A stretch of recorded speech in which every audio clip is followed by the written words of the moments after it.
For all things outdoors, listen to the father of two, the Jesus-loving, TV show hosting, hairy, true-blood American redneck, Ben Cole.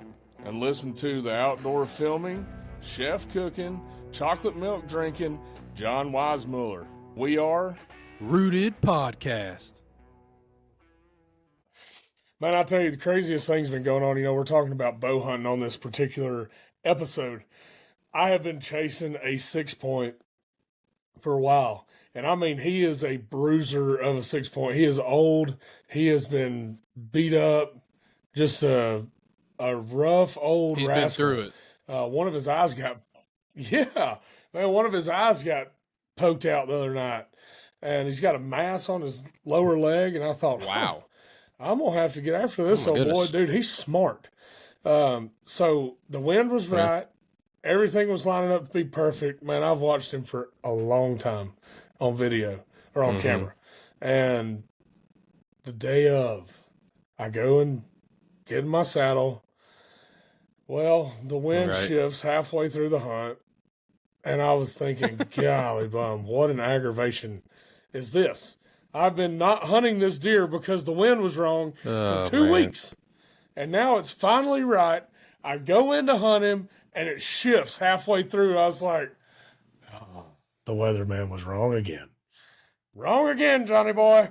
That's it. Wrong. But, dude, so tell me how you got started in archery and kind of what was your first bow and what was your first kill with your bow? Yeah, man. So I got into archery just because, like most deer hunters, I started with a firearm. Had me a 30-30 Marlin, lever action. That's what I killed my first deer with. And then the more I got into hunting, the older I got, I was like, I want to try new things. And I'm, watching YouTube videos and I see all these people shooting with bows. And I'm like, well, what's a bow? That sounds cool. I want to do that. So, I go to the Bass Pro and I get me a little Bear Attitude.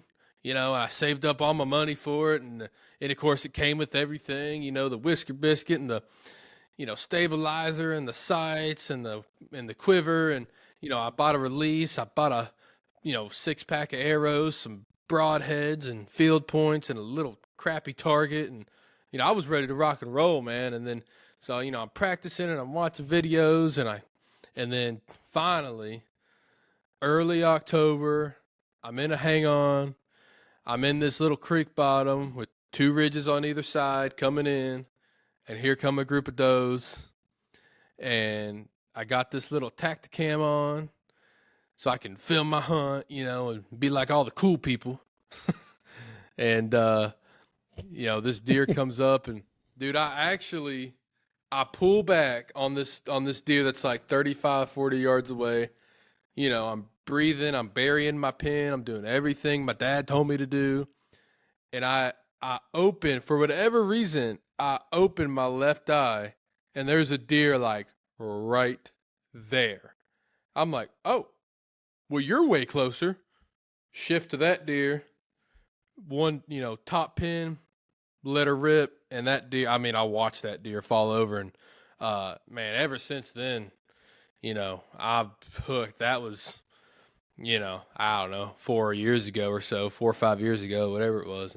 And it doesn't take much for you to get hooked. And so, ever since saving all my money and then, going out there and getting it done for the first time, man, it's, ever since then I've been hooked and I do it all the time and I can't get enough of it. So that's how Johnny Wise got into the bow hunting game. So what did you feel when you took your first deer? What was the feelings that you had? Man, you're obviously there's the feeling that every hunter should feel of gratitude, right? That you just took an animal's life and that animal's going to do so much. But then there's this feeling of accomplishment and this feeling of, success and excitement that it finally, all the practice, all the hard work, saving up the money, spending the hours practicing, spending all the hours before that messing up, and it finally all came together. And you're just overrun with all these things, and man, it's a special, special feeling that I hope everyone can feel one day. Man, it's great that you say that because I remember my very first bow was a high country youth bow, drawing 35 to 40 pounds. I was in Mississippi at one of my dad's friends' places, and he was like, "Yeah, man, look, these deer come out right by the house all the time." And I was thinking, "Hey, no way, they're gonna walk out right by this house." Like, And dude, I'm like, I'd already killed a deer early, so I started with a gun just like you did, showing up. a little Remington 260 short barrel. That's awesome. Still have that gun to this day. In fact, I killed a deer with it last year at Sinking Creek Ranch. Man, that Really? buck was a hammer. Yeah, dude, that buck was a hammer, and both of his antlers fell off the second I pulled the trigger, and that bullet hit him. They just went boop, right on off. I was like, well, good. Late season That's just deer. what we like. Yeah, man. But the thing of it wasn't even late season. It was January. I mean, I guess it was late season technically, but it was the first week of January. Yeah. It shouldn't Right. have just. They should still have their antlers through January, at least through February here. But that one didn't. But Yeah, right. back Well, to yeah, the bow hunting that exactly. we're talking about. So I killed my first deer when I was 6, or yeah, 6. Yeah, I was 6. It's mounted up here above my desk right now. It was a little basket rack 8-point. Dude, I was so excited. I mean, man, I couldn't tell you Yeah, dude. the overwhelming feeling of, like you said, of gratitude. But then when I stepped to a bow, that was something totally different. Now, am I the world's You greatest talk bow about a hunter? game Heck changer. no. Mm-mm. Yeah, but dude, I'm not the best bow hunter in the world because I move a lot, and all that. So I'm a much better gun hunter because I can shoot them from a distance and we're good. Uh, Me and you but both. man, that first deer, I remember it vividly. I was sitting in this little, oh gosh, it was a Summit little climbing stand. I had climbed up.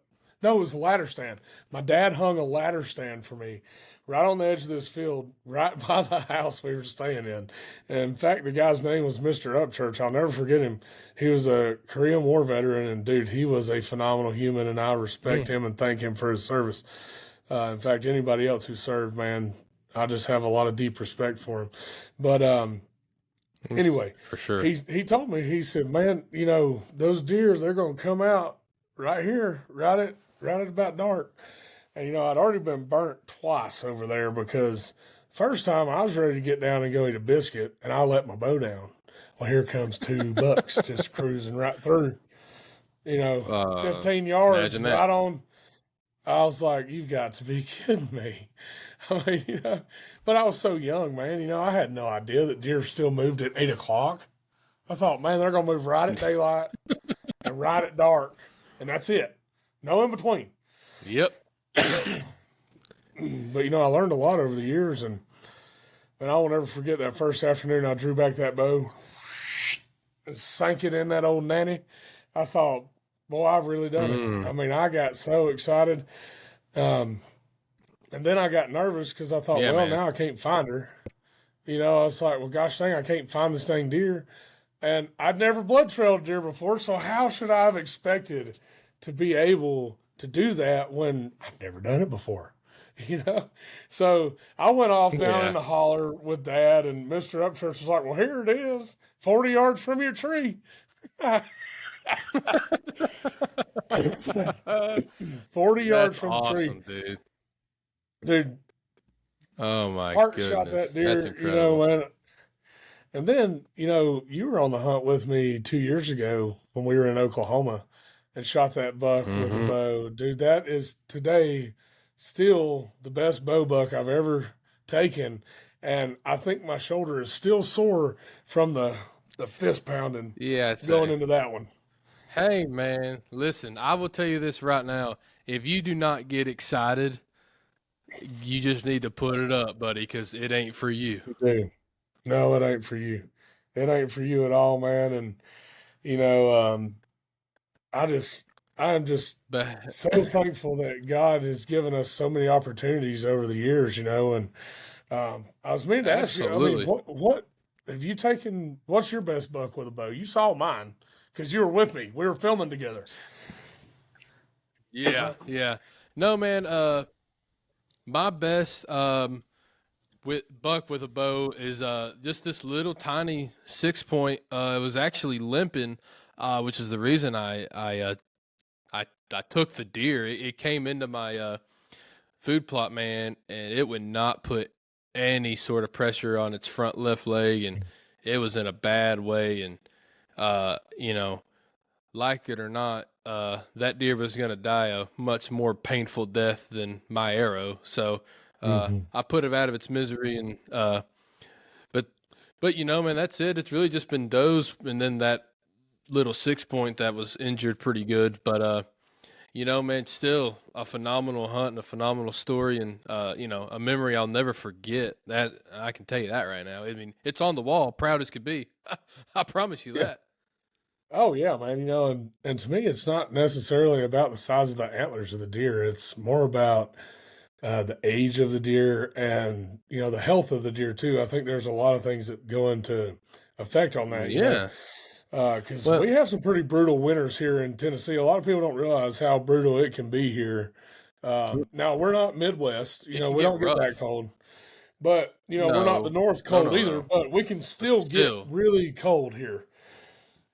but hey, And I and this kind of brings something that you touched on earlier about that big 6 point. Whenever the wind shifted, who's still alive and who that deer will definitely die this year if I had to guess.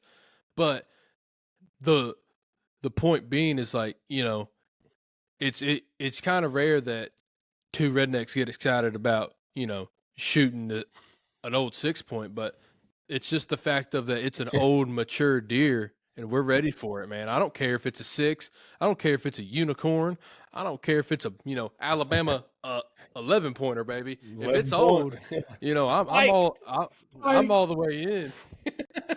Yeah. Yeah, Hey, man. It's dude, like dude, I'm ready. I have seen some of the craziest wonky horned deer that were old that wouldn't ever score more than 115, but they were 6, 7 years old, And I mean, I've got one on camera Yeah. right now that I guarantee you he is 8 years old, and he has the worst rack I've ever seen. That's because he's going downhill. He looks like a tank coming in, like a Yeah. school bus moving Yeah. through the yard, Yeah. but he is not that old or he is that old of a deer. He's just lost what he had, and his antlers are going down, and he's just like me, a pot belly. And I want to tell you this, just because he has a small rack does not mean he will be an easy deer to kill. He didn't get old from being stupid. He's a smart deer. No, dude, So dude, that it's not deer's just super going to be smart. easy to kill him. He's been Yeah. on Oh, all of yeah. my cameras, and every one of them he skirts around. You can see how he skirts around it and gets Oh. just far enough out of range where he thinks he's not getting his picture taken, but he is. So, I thought that was Mhm. pretty funny. I was sitting there giggling about it the other night when I was going through the pictures on my phone. Um, but man, tell me, what broadheads are your favorite? Is it the fixed blade, mechanical? Kind of tell me what your thoughts are on the fixed blade versus mechanical. Well, whenever I was telling you that story about that buck, I left out a very crucial part, and I apologize. That was with a crossbow, the one that was on that buck that was limping. Um, and I'll tell you why that's important. Uh, on the crossbow, I was using a mechanical. I've used mechanicals my whole entire life, um, and I've never had a problem. Um, but this particular mechanical is different than the ones I've used on my compound. And man, I put a good shot on that deer, perfect, right exactly where you want it, right through the pump house, and that broadhead did not open. Now, thankfully, a well placed shot is a well placed shot, so I got the deer, but now I run strictly fixed on the crossbow when I use it, and I used mechanicals on my compound. So to answer your question, dude, both. But I will say if I had to pick one, mechanical, because you got a little more leeway. If you got a 2 2 3/4, 3 inch cut, you can. It's a little more giving, and in that bow hunt world, 2 inches is a lot. So that's my personal preference. What about you, man? I mean, are you fixed or mechanical, or what do you like? Man, I have gone to mechanical all the way um, until I hunt hogs. Hogs with a bow, I'm going to use a fixed blade because Okay. hogs have Why's some of the that? toughest hide. Dude, those rascals have the toughest hide on the market for bow hunting. I mean, like stuff we're gonna do. We're not getting into the African species or anything like that. Like the uh, Right. Gemsbuck or kudu or anything like that. That has to ward off lions. We're not dealing with that kind of hide. We're dealing with just a whitetail and uh, I mean, not no disrespect to the whitetail because they're a super super tough, resilient animal. But Oh yeah. man, I've had a lot of success with the mechanical broadhead just by what you were saying. You get that extra cut. If you're off by 2 inches, you're still going to hit something that's going to kill it. You may have to let it Yeah. sit overnight Exactly. because, man, there's a lot of times that you run into these situations to where, I mean, just this year, I ran into this situation just this year. I drew back on this doe, Mm-hmm. rested everything perfect. Right when I touched off, she stepped forward and it went more than 2 inches on the step forward and she ducked. So now, instead of being, Lovely. right behind the shoulder, we are back and up. And man, I never found her, and I'm still sick about it because if there's Mm, one thing I hate doing is wounding a deer. Um, I absolutely hate it. It that's drives me completely insane, man. It hurts my feelings real bad. that is tough, man. But I mean, yeah, I mean, now you know, I want to touch on this too. We're talking about broadheads, right? We're talking about all these cool things, but at the end of the day, if you don't have a bow that feels comfy to you, then it's kind of pointless. Like what do you look for in a bow whenever you pick one up? Like what are you looking for? Do you have a certain type of maybe sight you like, or an arrow rest? I mean, what do you look for to that complements that broadhead? well, man, when I pick up a bow first right off the shelf, the first thing I'm going to do is hold it and see how well balanced it is. Is it leaning one way or the other? What's it doing? Is it forward, backward, right, left? And then what I'm going to do is I love the old whisker biscuit, but it does cause a lot of friction. It is very effective and it works very, very well. Excuse me. Um, but I will say that I like the fall away rest better because it seems to be more accurate for me.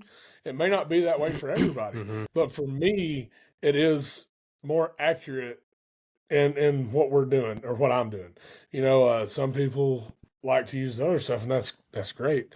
Um, but that's what I do is I use the fall away rest. I figure out you know, how the bow is going to set in my hand and all that. And that determines what bow I buy too.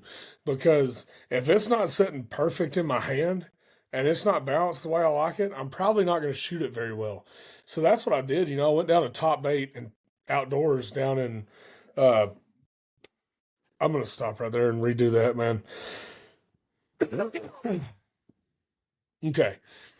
So, um, and, that's what I did is I went down to Top Bait Outdoors down in Cuthbert, Georgia, and the guys down there really set me up with a solid bow.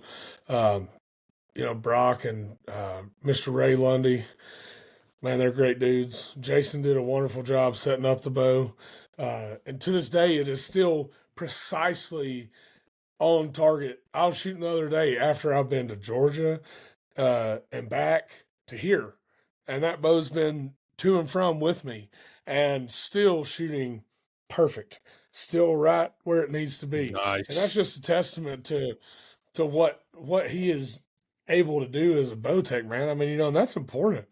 If you don't have a good bow tech, Oh you're gonna yeah. miss a lot, or you're gonna have issues with it not being paper tuned Well, properly or whatever. yeah. There's a lot of mechanics that go into a properly tuned bow, and he has nailed it.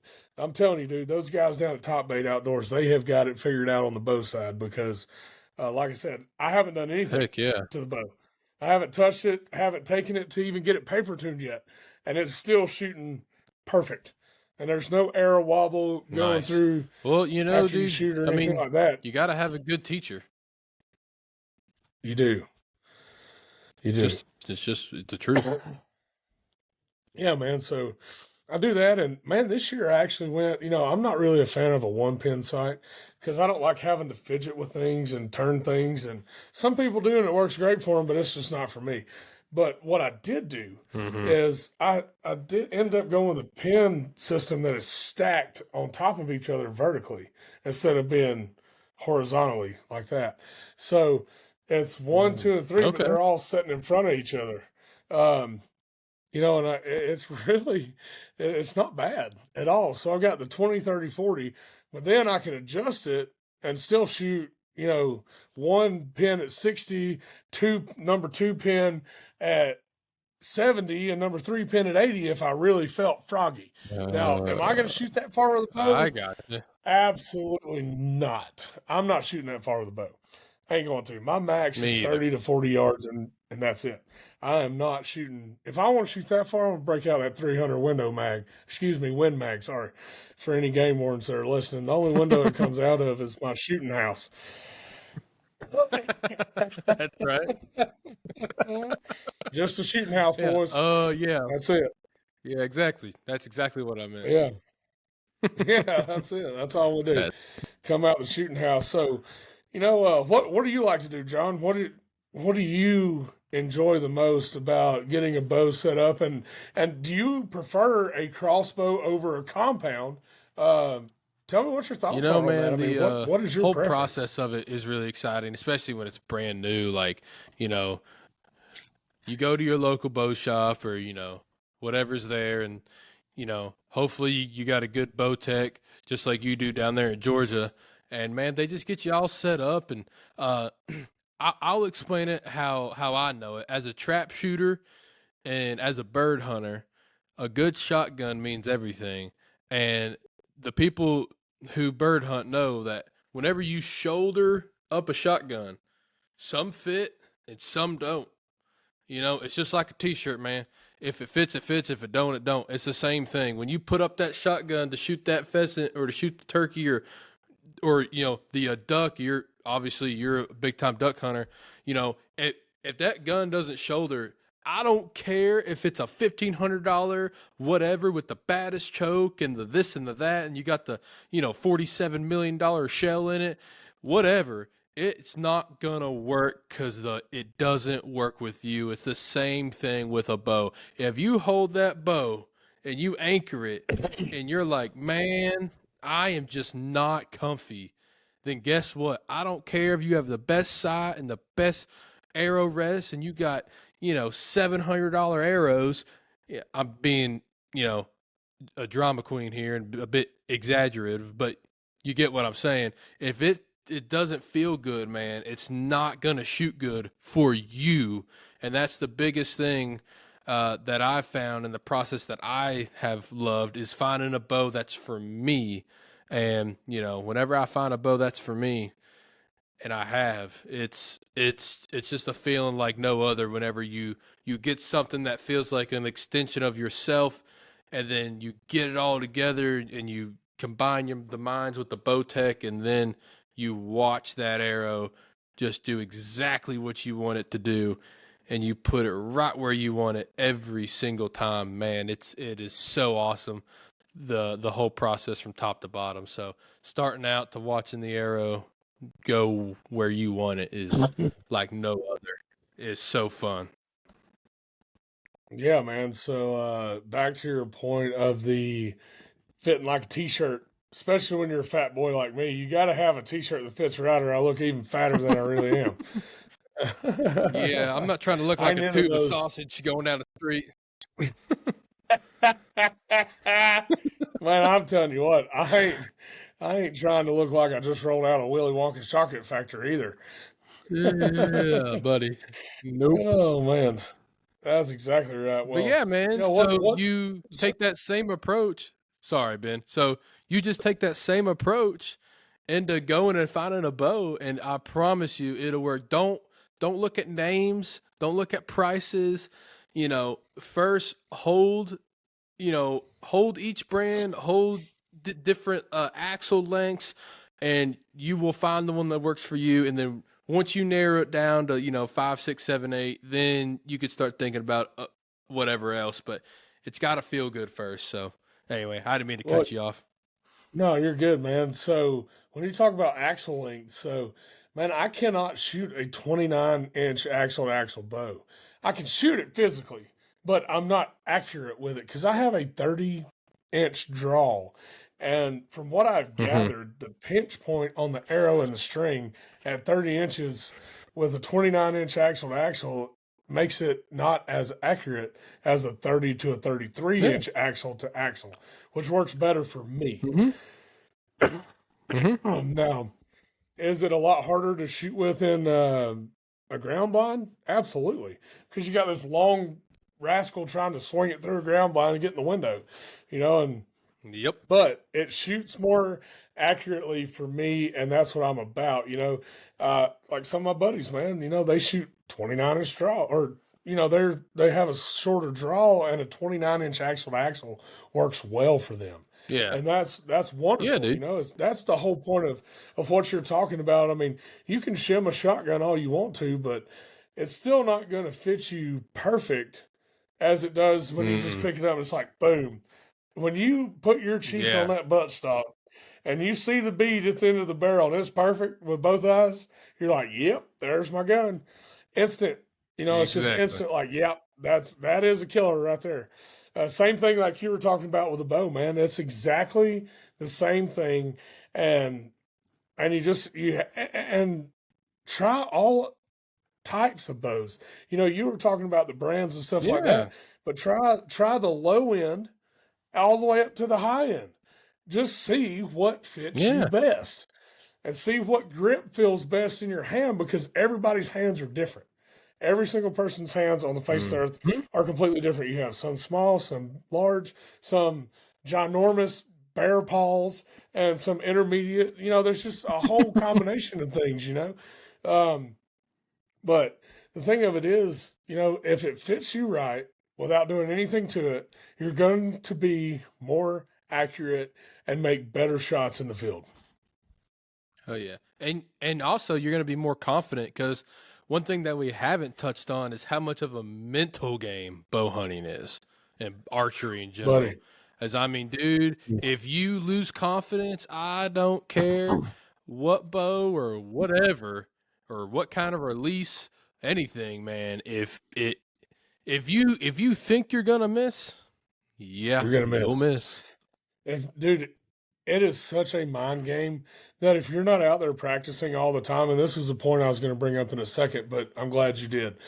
If you're not out there practicing all the time, you're going to rush your shot because your muscles are not tuned to hold it and get set where you need to be and then touch off. This isn't like shooting a shotgun. You're not slapping the trigger like a shotgun, like boom, boom, boom, boom, boom, boom. It's like shooting a precision rifle. Just cool. Squeeze. Just like shooting that precision rifle. Just let it scare you. Let it shock you a little bit that the bow went off. And if it does that, you're probably going to hit it right where you was aiming. And you've spent enough time practicing. And another tip that I would give people is practice in whatever you're going to be shooting out of. If you're going to be in a ground blind primarily, set up a ground blind and start shooting out of it. If you're going to be in a saddle, set up your saddle. You don't even have to climb the tree. You can set your platform there and just get used to No. shooting out of the saddle. Same with a tree stand. Yep. Get used to standing up, Yeah. Put one drawing up. back, and shooting repetitively to where you get so comfortable in that environment that you don't realize there's a difference from practice to the real thing. Yeah, absolutely. Because I tell you, I know a lot of people that have just, stood on the ground, or if they're a ground blind hunter, they'll just sit in a chair. Man, it's different whenever you pull back and you have all these walls around you, and then you just have this gap, and then you have some shooting lane, and then plus the deer's in front of you, so your heart's already racing. Like, it's a lot different whenever you have to channel your eye to just go in one certain path versus if you're shooting in an open field and, your peripherals just all open and going versus it's closed off in a blind. I mean, it sounds like a little thing, and it is a little thing, but it matters. So I totally agree, man. You got to practice in your element because and also just practicing different ways of holding it, or for elk hunters out there, if you're walking around a mountain and you got to squat, or even as a whitetail hunter, I've had to squat a certain way because a deer came in a way I didn't think it was going to come in, and I got to duck under this branch or something. Like, I mean, you just practice like that, and it will build confidence, which will make you a better shooter. Yes, it becomes second nature to you when you practice that much. Because, man, I've been in a ground blind before, and I wasn't practicing out of the ground blind. I thought, shoot, man, it's just the same. So I go to get to my backstop, and my elbow hits the back of the blind before I even get back there. So I'm not even full draw and anchored, and my elbow's already hitting the back of the blind, making all kinds of racket. So I had to Oh regroup, yeah. go back, and I ended up missing the deer because of it, because they ran off and I didn't even get to shoot because it heard me boom hit the back of the blind, and I was like, well, shoot, man, what the heck? But it was all went back to me not practicing in that blind, and I didn't know where I needed to sit in that blind. I just assumed, sit all the way in the back as close as you can get to the wall. Not a great idea because I didn't know what I was getting into, and I paid the price for it. And it was a pretty nice deer. Um, it would have been a good one with a Well, bow for sure, but live and yeah, learn, man. as they say. Yeah, man. We live and learn all the time, and man, I just really do thank the good Lord for giving us the opportunity to be in His creation. That's the biggest thing for me, man, is Yeah. being out in God's Oh yeah. creation. Because I, I I am not a perfect man. I ain't a perfect man by any means. I need Jesus every single day. When I wake up, I need Jesus. I ain't ever gonna be a perfect Heard man, that. but that's the beautiful thing of it, is that He's thrown our sins as far as the east is to west, and we'll never see Him again. And man, I'm very grateful for that, and to be reminded of what He's done by just sitting in His creation. Oh yeah, absolutely, man. You want to see something beautiful, you go out to those woods and grab your bow and watch the world wake up, and man, there's nothing like it. Nothing like it. So, you know, all in all, man, I think that's the most important thing is just going. Just do it. Just grab a bow, practice, and just go hunt. Yeah, man, I say that too. And But as we start to wind down this episode, man, I would like to go through the different shot placements and the different colors of blood that could be on the arrow from those particular spots. I meant to mention this earlier, but it slipped my mind. One thing that I noticed on that deer I yeah, man, shot a let's few talk weeks about it. ago, man, it was perfectly lung blood. It looked just like lung blood, smelled like lung blood. It did not smell bad. So lung blood is going to be a lighter color more oxygenated blood than a liver shot. A liver shot is going to be a darker colored blood, and it's not going to have the same smell as a lung shot will. Gut shot's even worse. You want to talk about stank? Woo! That thing stinks, man. That's rough. I mean, oh my goodness. Hey, look here, man. There are sometimes that smell will make you DRT. Dead right there. I mean, it is that bad some days, boy. Oh my goodness. Yeah, man. And you know, too, I when mean, you that stuff will walk up gag a that maggot, area, buddy. you can, Golly. man, I'm telling you, you already know. When you walk up to that area, you're like, yep, I gut shot that one. We're going to have to let her sit a while. But, man, you know, the best kind of blood, you know, the lung blood, too, will have the oxygenated bubbles in there as well. So you'll have a little bubbly and on the fletching or the shaft of the air or whatever. But it's going to be a lighter pink color, and you know your heart shot's going to be kind of a lighter color too. Muscle is going to be sometimes it won't even bleed with the muscle shot. You know, if it's like a brisket or something like that, or you'll just have literally muscle across the fletching. Sometimes it does bleed. Yeah. You know, it just depends on the deer. I mean, man, every deer is different. I've seen deer be the toughest critters on the face of the earth. Yep. Me too. I tell you, man. Also with the arrow though, if you do see right through the heart, like you got that beautiful bright red on those fletchings, you know it's money. Mm-hmm. Yeah, and if you're filming, you can roll back the footage and be like, "Yep, 10 ring that one. Let's go get it, boys." And it's like, That is the I beauty. better hold off on that one. Yeah. Yeah, well, Yeah. you know, that is definitely a plus of what we do, and you know, filming the hunt and being able to look back and see exactly where that deer went in the woods, or you know, darted off to, or how the arrow hit, and all that jazz. It is Yeah. really, really awesome. Man, it is. It helps a lot, you know, but you have to surround yourself with a good group of dudes that, you know, Absolutely. are Yep. selfless. You know, podcast land, internet world. So, old Johnny Boy was introduced to me by a guy named Sean Templeton, one of the coolest barbers and hunters. Man, that dude gives back so much to so many people. He has a heart of gold. And I told him, I said, man, I'm about to launch a TV show. You know, I could use some help filming. And he said, well, let me see what I can find for you. I was like, all right, cool. I mean, it wasn't a week later. He calls me up and said, hey, man, I'm going to introduce you to this guy named John. I was like, okay. He goes to MTSU, whatever. All right, neat. He wants to be a part. Yeah. And, you know, man, the thing of it is I was like, John, I don't know if I can pay you or not. I don't have a clue. I'm just telling you straight up. And you said, I don't care. Let's do it.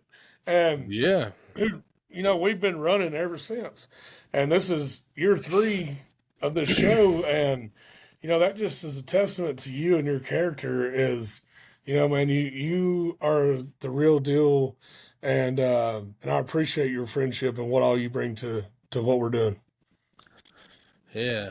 Absolutely, man. Well, you're very welcome, and I appreciate the opportunity because a lot of people, you know, don't always give those out. So I will say this, means you brought it up. For those of you that are watching this podcast, he did not stutter.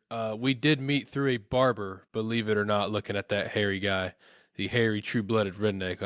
That is a true story. Yeah. We met at a barber or through a barber. Yeah, so Yeah. he trims my face every now and then, get a little hot towel going on there. Yeah, no touchy the mustache though. Oh my No touchy goodness. the mustache. But you know, No, it ain't gonna happen. speaking of that show, Rooted Television, as you know, this is Rooted Podcast, so just another extension off of that. And if you haven't yet, we're on Carbon TV and we're on YouTube, so just look up Rooted Television and check us out. And that Carbon TV, it's just an application. It's just an app you get on. If you have a device that you can get an app, which I know you do, you're listening to me talk right now. I know you have that ability. Go on there, whether it's your, Roku or your Amazon or your, or your phone, whatever. Download Carbon TV, look up Rooted TV, and like, share, subscribe, all that fun jazz, and watch that true-blooded, hairy American redneck, Ben Cole, and check us out. Yeah, guys, check us out and make sure you check out old Johnny Boy over there. He'll probably be sipping on some chocolate milk somewhere in a corner, being cool. Man, if I could, I should just buy a tanker truck of chocolate milk that we just take around with us everywhere we go. Just have a chocolate milk on tap. Oh man, that sounds like a dream right there. Yeah, it does, man. So guys, thank you. This is all we got for this week. If you will, go like, subscribe, download this podcast, and don't forget, we are on all the major streaming platforms, and we have a YouTube page so you can watch what we're saying, not in real time, but you can watch it. That's it. Check us out. We're on all the socials, everything. So please leave a review, like, share, subscribe, all that fun jazz. And thanks for listening. Until next time, see you later. Redneck out.